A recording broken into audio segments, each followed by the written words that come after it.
कहानियां जीवन में बहुत मायने रखती हैं। कई बार बड़ी से बड़ी डिग्री भी ज्ञान नहीं देती और एक छोटी सी कहानी आपका जीवन बदल देती है। ऐसी कहानियां सुनने के लिए आप हमारे एंड्रॉयड ऐप पॉकेट कहानियां को प्ले स्टोर से डाउनलोड कर सकते हैं।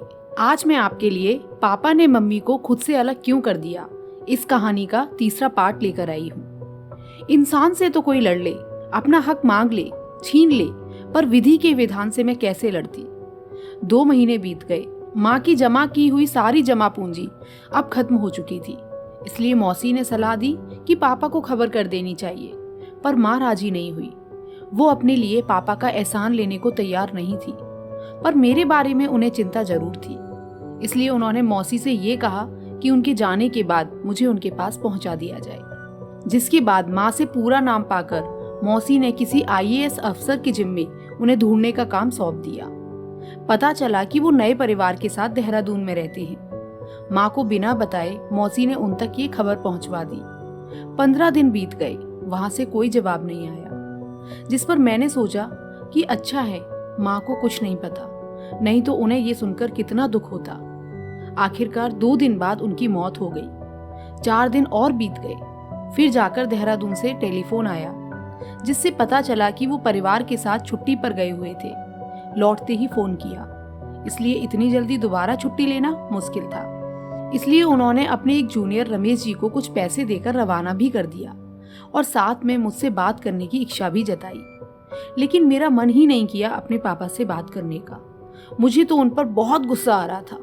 माँ का मरा हुआ शरीर मेरी आंखों के सामने से हटता ही नहीं था। अब मौसी को भी माँ का दिया वचन तो भला निभाना ही था। इसलिए उन्होंने पापा को कहा कि मुझे उनके जूनियर रमेश जी के साथ देहरादून बुला लिया जाए। दूसरे दिन तड़के सुबह उनके रमेश जी घर पर आ गए। उन्हें भी आदेश मिल चुका था कि मुझे अपने संग देहरादून ले आएं। लेकिन मेरा वहां जाने का बिल्कुल भी मन नहीं था, पर मेरे पास ऑप्शन ही क्या था।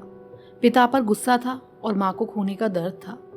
वैसे तो मौसी मुझे बहुत प्यार करती थी, पर किस अधिकार से उन पर बोझ बनती। इसलिए मौसी ने मुझे समझाया और कहा, मैं तुमसे बहुत प्यार करती हूँ। मैं माँ ना सही, मौसी तो हूँ ही। तुम्हारे यहाँ रहने से मुझे बहुत अच्छा लगेगा, पर यह भी जानती हूँ कि तुम्हारे लिए वहीं रहना बेहतर होगा। इस टाउन में तुम जैसी अच्छी बुद्धि वाले का कोई भविष्य नहीं, लेकिन तुम्हें अपने पिता के घर आगे बढ़ने की सब सुविधाएं मिलेंगी। इसके अलावा मौसी ने यह भी विश्वास दिलाया कि जरूरत पड़ने पर तुम कभी भी मेरे पास लौट सकती हो। इंसानों से तो कोई लड़ ले, अपना हक मांगे, छीने, पर इस विधि के विधान से कैसे लड़ती। इसलिए रमेश जी से सामान समेटने के नाम पर 1 दिन की मोहलत मांगी। असल में तो मुझे अपना मन मजबूत करने के लिए समय चाहिए था, क्योंकि बहुत मुश्किल था अपने परिचित माहौल को छोड़कर एक अनजान शहर में एक अनजान व्यक्ति के पास जाना। कहने को तो वो मेरे पिता थे, लेकिन मेरे लिए तो वो अजनबी ही थे ना। और जिनके साथ जा रही हूँ वो भी कौन अपने थे, पर ऑप्शन ही क्या था मेरे पास। जी सकती थी मैं इस उम्र में, इस दुनिया में अकेली। वैसे भी माँ पापा के बारे में बहुत कम बात करती थी और वो सब बातें पुरानी थी। जबकि रमेश जी जिनके साथ में देहरादून आई, वो भी पापा की बात कर रहे थे और वो पापा से काफी ज्यादा इम्प्रेस थे। उनके मन में पापा के लिए बहुत सम्मान था, सिर्फ इसलिए नहीं कि पापा उनके बॉस थे, इसलिए कि वो पापा के हार्ड वर्क की काफी कदर करते थे। पर इन सब बातों से पापा के लिए मेरे मन में बैठा डर कम होने की बजाय कुछ बढ़ ही गया। 5 घंटे के सफर में रमेश जी और मेरे बीच काफी बातें हुई। देहरादून के ईस्ट कैनाल रोड पर खड़े एक बड़े से बंगले के सामने पहुंचकर रमेश जी ने टैक्सी रुकवाई। आकर नौकर ने टैक्सी का गेट खोला तो हम लीची से लदे पेड़ों वाले एक बड़े से बगीचे में दाखिल हुए, जहां आखिर में जाकर उस बड़े से बंगले के सामने जाकर हमारे कदम रुके।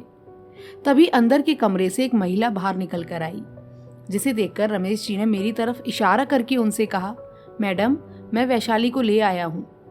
ये सुनने के बाद उस महिला ने सरस्वती नाम की एक लड़की को बुलाकर मुझे अपने कमरे में पहुंचाने का आदेश दिया और मुझसे कहा, हाथ मुंह धो लो, तुम्हारे पापा आते ही होंगे। माँ के पास पापा की एक छोटी सी फोटो थी, जिसमें उन्होंने नीले रंग की कमीज सफेद पैंट पहनी थी। देखने में वो इस फोटो में काफी दुबले पतले लग रहे थे। मुझे बचपन में पापा की उंगली पकड़कर बाजार जाने की धुंधली सी याद भी है, पर वो सारी यादें मेरे फोटो वाले पापा के संग जुड़ी यादें हैं। लेकिन शाम को वहां जिनसे मुलाकात हुई वो छवि मेरे जीवन में कहीं भी नहीं थी। वो रौबदार पर्सनैलिटी, सूट और टाई पहना इंसान देखकर मुझे ऐसा लगा कि भला मेरा इनसे कैसे संबंध हो सकता है, और शायद वो भी मेरे बारे में यही सोच रहे थे। इसलिए उन्होंने मुझे दूर से ही देखा, बहुत ध्यान से, और उस घर के माहौल को देखकर मुझे लगा कि मैं तो इस घर में कहीं भी फिट हो ही नहीं रही थी, और ऊपर से मुझे मेरे सौतेले भाई से मिलना तो अभी बचा था। शाम डूबी और फुटबॉल हाथ में लिए मिट्टी से सने जूतों के साथ एक लड़का घर में घुसा जो मेरा छोटा भाई था। अब पापा भी बिजी रहने की वजह से मेरे सारे काम रमेश जी के जिम्मे ही कर दिए थे, जिसकी शुरुआत हुई मेरे स्कूल के दाखिले से। पापा ने तो वैसे रमेश जी को मेरे सरकारी स्कूल में दाखिल करवाने की सलाह दी थी। उन्हें लगा मैं शायद पब्लिक स्कूल में ना चल पाऊं, पर जब रमेश जी ने मेरी 10वीं की मार्कशीट देखी तो वो बहुत खुश हुए।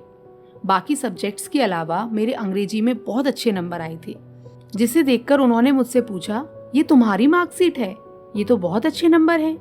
क्या तुम अपने छोटे भाई राहुल के स्कूल में पढ़ना चाहोगी? ये सुनकर वैसे मेरा मन तो सीधे हाँ करने को था, लेकिन मैंने डरते हुए कहा, अगर राहुल के पापा इजाजत दें तो। इस पर रमेश जी ने कहा, वो सिर्फ राहुल के नहीं, तुम्हारे भी पापा हैं। खैर, पापा से सलाह करके रमेश जी ने राहुल के स्कूल में ही मेरा दाखिला करवा दिया, साथ में अंग्रेजी की ट्यूशन भी लगवा दिया। नंबर तो मेरे अच्छे आए थे, लेकिन मुझे बोलने में थोड़ी मुश्किल होती थी। स्कूल में दाखिला हो जाने के कुछ समय बाद ही रमेश जी ने मुझे नए कपड़े बनवाने की सलाह दी। ये सुनकर मेरे मुंह से एकदम से निकला, आपने राहुल के पापा से पूछ लिया? जिस पर उन्होंने मुझे इस बार कुर्सी पर बिठाकर आराम से समझाते हुए कहा, मैं देख रहा हूँ कि तुम अभी तक उन्हें पापा कहकर नहीं बुलाती हो, कब तक मेहमान बनकर रहोगी? इस बात का मैं कोई जवाब नहीं दे पाई, क्योंकि मेरे मुंह से पापा निकल ही नहीं पा रहा था। दरअसल अपनी तरफ से मैंने कभी कोई उनसे बात नहीं की, उनके कुछ पूछने पर ही जवाब दे देती थी। पर रमेश जी की बात में कैसे टालती, एक वो ही तो इस घर में अपने थे।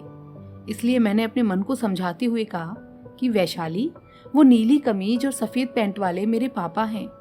जिसके बाद फिर धीरे धीरे पापा बोलने की आदत पड़ गई, लेकिन मुझे ये पापा शब्द अभी भी थोड़ा अजीब लग रहा था। न जाने क्यों अभी तक मुझे ये घर अपना नहीं लग रहा था। इसके आगे की कहानी जानने के लिए आप थोड़ा इंतजार करें। मैं फिर से आऊंगी आपके सामने एक और नया पार्ट लेकर। तब तक के लिए आप हमारी बाकी की वीडियोस को यूं ही प्यार देते रहें।